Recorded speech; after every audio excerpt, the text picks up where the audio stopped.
Good morning and welcome to Encounter Sunday. My name is Cheryl Sidler and I lead women's ministry here at The Ridge. My name is Will Herron. I'm the Director of Discipleship here at The Ridge. This morning is a little different than our usual service. Twice a year we have what we call Encounter Sunday. This is an opportunity to hear stories of people that come to church here and how God's working in them and through them. It's honestly one of my very favorite services of the whole year. I love hearing how God's working in our community right here. Yeah, when we were planning this service a few months ago, we were kind of thinking of themes, what we would explore in this morning. And there was really one question that came to mind, and really that was, what's your next step in growing as a follower of Jesus? What's your next step in growing as a follower of Jesus? Because here's the thing, if there's anything I feel like I'm learning, it's that spiritual growth is not inevitable. We don't just wake up the next morning and suddenly we're just like Jesus. That is a process. It takes time.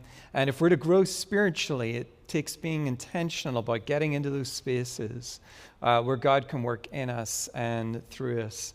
And I know that we both experience, sometimes that means getting out of your comfort zone, for sure. Definitely. This reminds me actually of over 20 years ago when I first started coming to the Ridge, and I took a few classes in groups early on. And Doug Applegate, who used to be our youth director here, approached me to ask if I would lead a small group of youth girls in my home. And this really came out of left field for me. I couldn't imagine what I would do leading, much less leading youth. I didn't have children, and I don't even think I fit in when I was a teen, so this was pretty new to me, but somehow I agreed to do it. And it really led me, first of all, with these beautiful girls for several years. And then I also found that it was a major time for me of learning and growing in ways I never expected. It's really pretty amazing what God does with our simple little yes. And if you think about the Apostle Paul, he often challenged his listeners. And he would challenge them to learn and to grow in their relationship with God and with other people. So that's really what we want to have you consider this morning. Is what is your next step in your relationship with God and with other people, and what might God be calling you to do next? So as you listen to just different ways in which people have taken some of those steps in their spiritual journey, again, we encourage you, just be thinking about what that means for you personally. Let's watch this together. So this morning we're considering ways in which we can really lean into our relationship with God and grow in that. And as we're kind of thinking more about that, I invited a few friends of mine to come and share a little bit about some of the steps that they've taken here at the Ridge. And so, guys, why don't you introduce yourselves, maybe name how long you've been at the Ridge, and maybe your favorite flavor of ice cream, because I feel like you can tell a lot from people by their favorite ice cream. So, you want to start? Yeah, thank you for having us. My name is Kelly Paskert. My husband and I have been at the Ridge for just over 15 years. And I would say my favorite flavor of ice cream is mint chocolate chip. Strong. I'm Daniel Way. My wife and I have been going here for a few years now. And I'd have to say Oreo. Right. David Arridge, family's 20 years probably at the Ridge, and my favorite's mint chocolate chip. Nice. Any mint chocolate chip fans out there?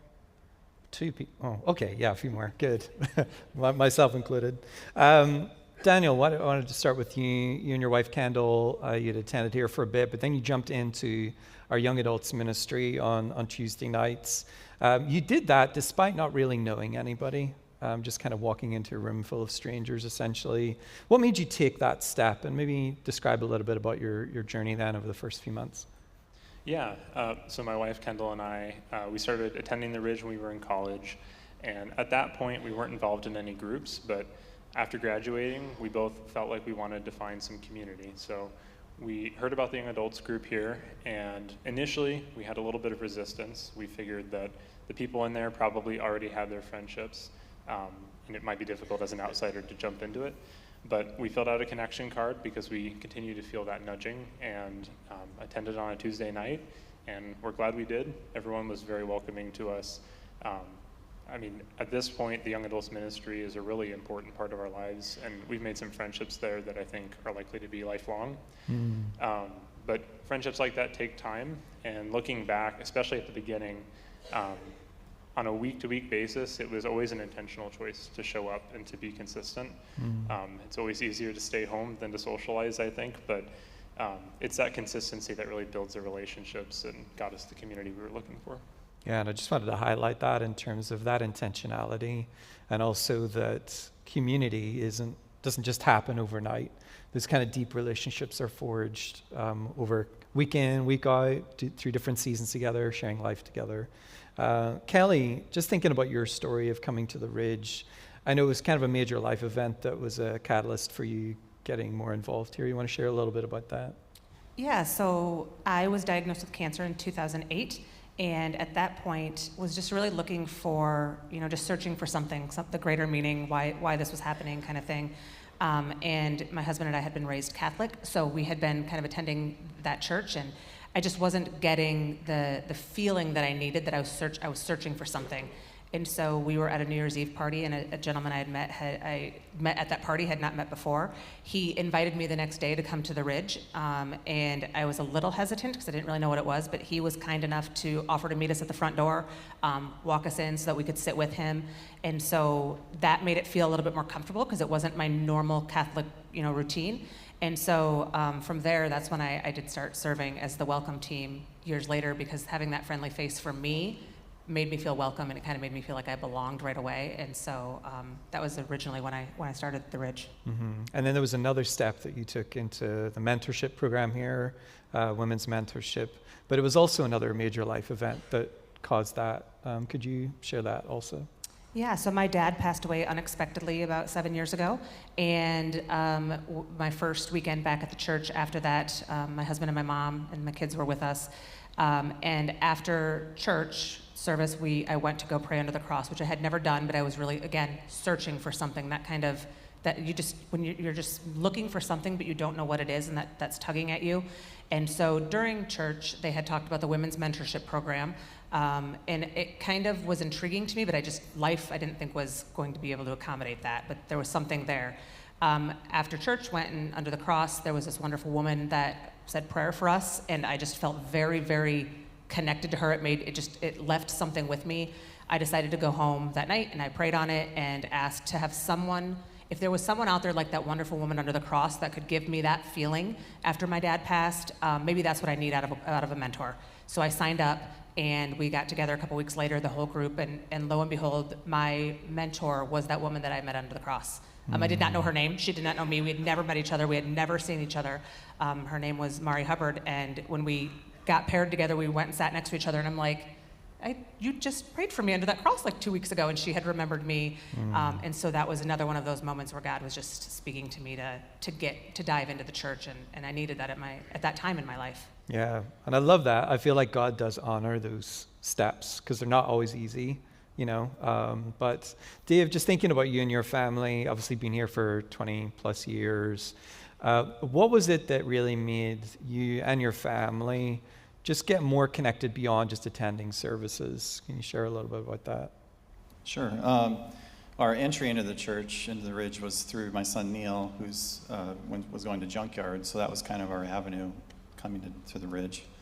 And then from there, I think Tara and I one of our things we do is just serve. You just want to volunteer, and that was kind of the initial steps to kind of step into things. It was just to volunteer for go to an event where you volunteer, like cleanup project, or we volunteered, to help with the service. And Global Cafe was kind of my entry point to that. And then you kind of enter another phase where you want to obviously spiritually grow, so you want to learn and learn about the Bible and Holy Spirit and such. So then it was classrooms, or taking courses, getting involved with those. And then progressed to where we were participating in family groups, couples groups, which were great. And then probably the last chip to fall was the men's group thing, joining a men's group. And that was huge for me right there, to really grow spiritually and be with other men. So Yeah.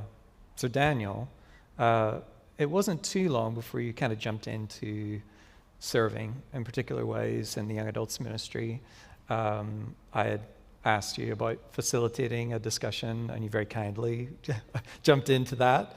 Then now you serve on the leadership team as well on young adults. What is it that kind of made you say yes to taking that step? And how do you feel like God has worked in you in those spaces? Yeah, reflecting on that journey, the thing that sticks out the most is at the beginning, we were just looking for community. It was never part of my plan to serve in those ways. And I think at different points when those opportunities came up, I had a little bit of resistance. I think it's easier to say no a lot of times.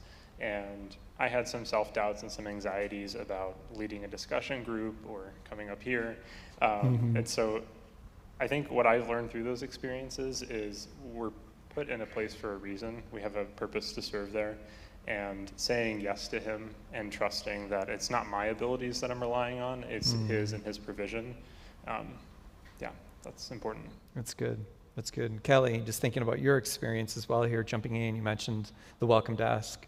You also mentor with Kids Hope, and you're part of a weekly women's Bible study.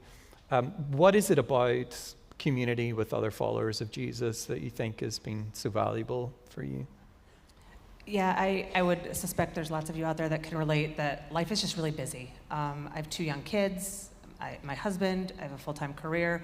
And so for me, if I don't make it a priority and I don't have, set intentions, life just gets in the way. And so I need those reminders about what's important and why I'm here. And so my weekly mentorship with Kids Hope USA, I've been working with a tiny human that was in 1st grade, now they're in 8th grade. And so every week while school's going on, I go meet with them at their school. And that is just kind of my weekly reminder about, one, what's really important, all of the chaos that's going on at work, all of the things that I'm dealing with. It's just crazy how my brain can focus on that one person for that 1 hour a week, and it's life-changing for them. And so I need that reminder of that there's more important things out there than whatever meeting I have at work. The weekly Bible study that I do, that is something that I have to make a priority, and I can tell when it starts falling off because meetings become more important, vacations become more important, and then life gets in the way again. And so if I don't have my scheduled monthly to go work at the Welcome Center, I don't know that I would be able to come to church regularly. I think I could easily just let life become more important. And same thing with the weekly Bible study and the weekly mentorship. I need those for me to be my reminders, because otherwise all the other noise is so much louder that it can take my priorities away. And so even when it goes away for a few months and I realize, gosh, I haven't been to Bible study in several weeks, it's still on my calendar. It still goes off on my calendar at 10 o'clock on Friday morning, which could not be a more inconvenient time on a Friday morning while I'm working. But that goes off and it reminds me that's what's important. I need to get to that. And so I have to have those intentional moments or life will just take over. Again, this kind of theme of intentionality, just being intentional. It's easier to kind of choose the other path. Dave, when I think of the ways in which you've taken steps, I think of facilitating a men's group, being part of the men's leadership team. But again, same question. What is it about community with other followers of Jesus that has been valuable for you in your spiritual growth? It's extremely valuable. The men's group has been a life changer for me. And with respect to, I think I told this story in the previous service, is when I joined the men's group, obviously it was my comfort zone, your new faces, new people. I learned that many in my group were really seeking deep friendship with other men, that, we knew a lot of faces and names in the church, but we'd never really gone below the surface level with conversations, and we were all seeking the same thing. So from that, these are some of my closest friends, and they're people if you had something you needed, you could call, and they would be there in a second to help you out with your family. And then also you have a much deeper relationship with the conversations about life and raising family and your work situations and parents, passing away or being ill. So you kind of go through those life moments and really have deeper conversations and those lifelong relationships and friendships that carry you through. Yeah, I love that. Well, guys, thank you so much. This isn't easy. This is not an easy step to get up in front of everybody and share, but I appreciate your time. Why don't we give them a round of applause for coming this morning?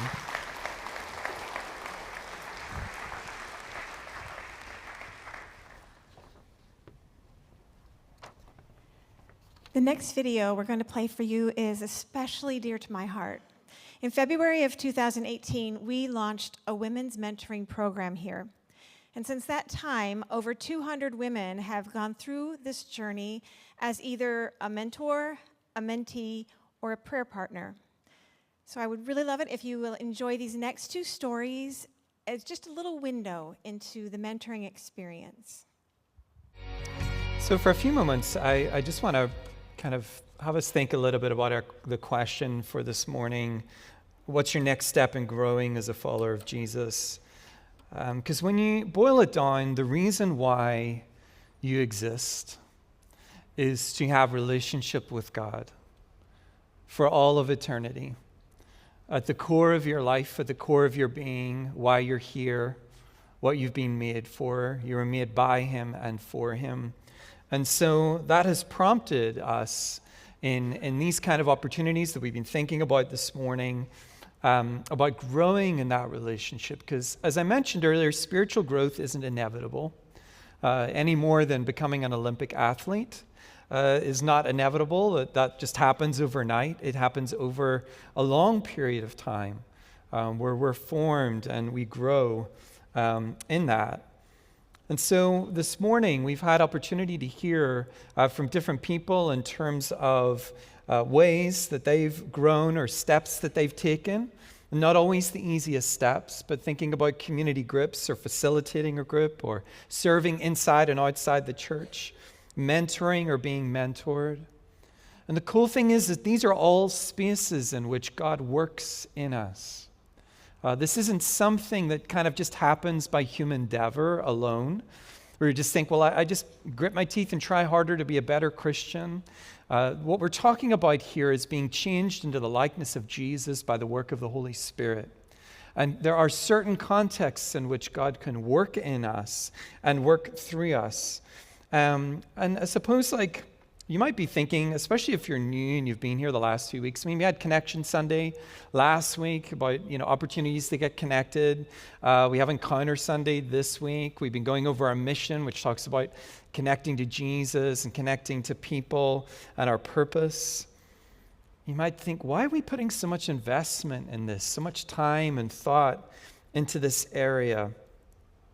Well, kind of looking at the early church, we get a bit of a window into the life in Acts 2, chapter 2, verses 46 and 47. I'm going to read it for you. Every day, they continued to meet together in the temple courts. They broke bread in their homes, and they ate together with glad and sincere hearts, praising God and enjoying the favor of all the people. And the Lord added to their number daily those who were being saved. So the first thing that stands out to me there is that they were meeting regularly in the temple courts, like a larger gathering, kind of like a church gathering. And then these other little gatherings in homes where they were meeting together, they were having meals together. Inevitably, they were sharing about life together in terms of, this is what's happening in my business at the minute. I don't really know what to do about this. Or my wife has been quite unwell. We're not quite sure. Or this child, our youngest, is quite rambunctious. I mean, you don't think they had these conversations, but I'm pretty sure that they did. They gathered together in the temple courts. They gathered together around tables and meals. This was the life of the church. But you know what really stands out to me here is the fact that those outside of the church looked upon them favorably.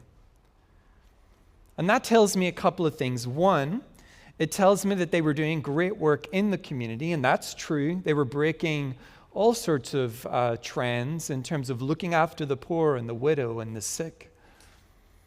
But the other thing was that people were getting a window into a life, a church life, that they thought, what is this?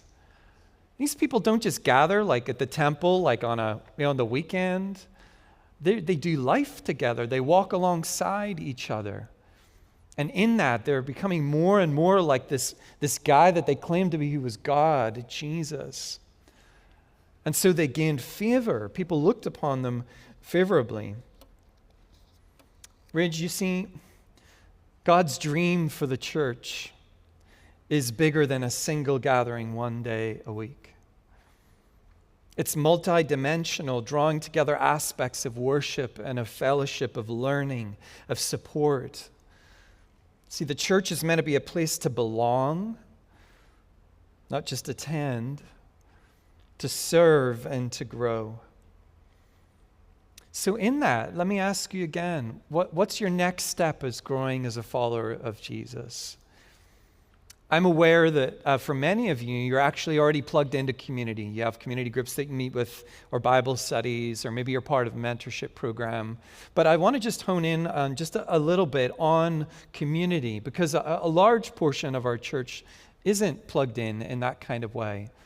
And I feel like I want to just take an opportunity to speak to that, especially because so many people have spoken to that this morning.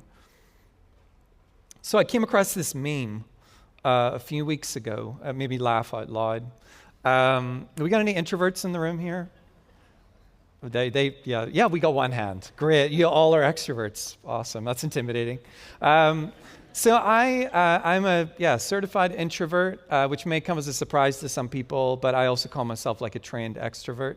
And so I say that because all this talk of community and of stepping into deeper relationship with like other people, for some people you're just thinking, that actually sounds terrifying. Like it's like the last thing that I want to do.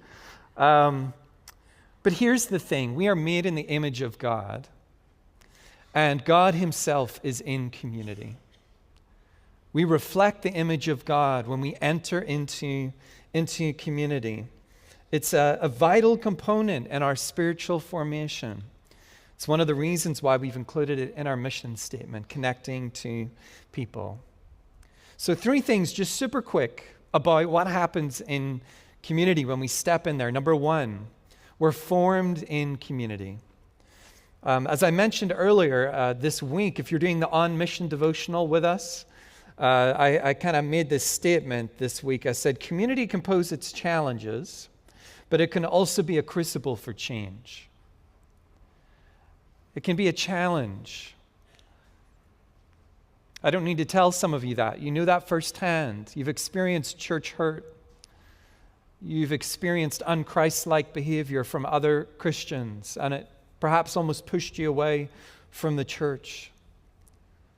And I'm sorry that you've had to experience that. I really am. I actually heard TV adventurer, wildlife explorer Bear Grylls describe the church once as a mixture between a party and a hospital. A party because there's so much to celebrate. We have lots of reasons to be grateful, but also a hospital because it's full of broken people. And what can happen in community is when we come close to others and when we invite the Holy Spirit to come and renovate us and renew us, inevitably our imperfections will come to the surface. And that's what we've talked about here, about really commitment to community. It's not only just taking initiative, it's sticking with it. It's sticking with others through thick and thin. Community can be a place where we can be formed, challenged, changed, and ultimately healed. Second, we're supported in community. Jesus himself was very realistic about, in this life we will have trouble. And, one of the most amazing things that I've seen over my last 4 years here at the Ridge is that when people go through really difficult things, yes, there's pastoral support from the church. I love the care ministry here. I think it's amazing of just reaching out to people when they're walking through something. But you know what's been amazing to watch? Is community come around people who are hurting. I witnessed this recently with a couple of friends of mine who've been going through, one of them's been going through real health challenges. And they, I know, over the last 20-some years here at the Ridge, have invested in relationships, showed up time and time again, opened up their home, had meals with people, visited people when they were unwell. encouraged people, mentored people. Now, they weren't doing all of that to get something. But what's been amazing is when they themselves are going through a difficult season, you see them reaping the benefit of all that relational investment. It's almost like they're kind of cashing in on all of that investment, seeing people come around them to offer support practically and spiritually. Because when the church works as it should, it becomes a family. A community, people are receiving and expressing the love of God. So we are formed in community, we're supported in community, and last, we are mobilized in community. And this past summer, my family and I have been watching some old Disney Pixar movies. If you've got the little bingo sheet, if you're under the age of like 12, then you might want to have me repeat the word Disney. For the adults, don't worry about it. You guys don't know what's going on, but it's fun. If you want to play bingo too next week, you can do that. There's sheets out in the lobby. But we've been watching Disney Pixar movies, and one of them has been A Bug's Life. I don't know if you've seen this film, but basically this colony of ants, they're forced to like gather food for these mean grasshoppers. Then like one of the ants tries to face up to the grasshoppers, and it doesn't go well. But when they're mobilized together as a colony, they drive out these grasshoppers. And, you know, you guys know from experience, like one ant, no problem. 2 ants, kind of annoying. 3, 4, even more annoying. A swarm of ants, like that's a different story, like altogether. They can move a whole picnic along.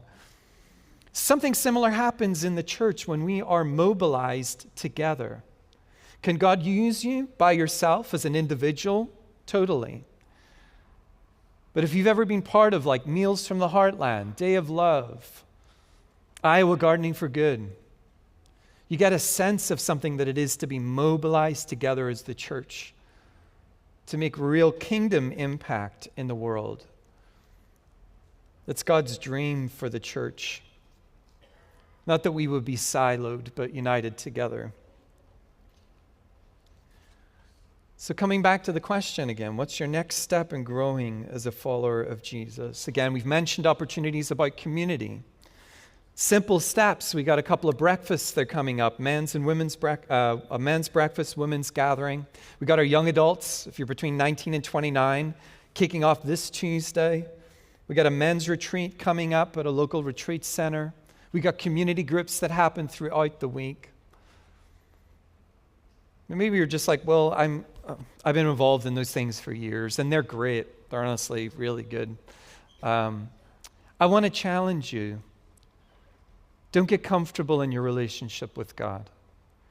I don't think there's any such thing as coasting in our relationship with God. We are being formed every day, one way or the other, more into the likeness of Jesus or less like Jesus.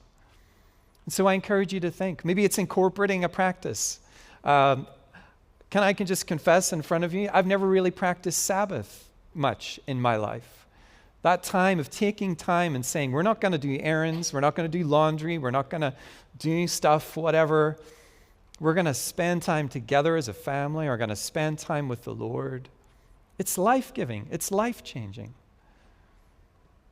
So what kind of practice or what next step is God calling you into this morning?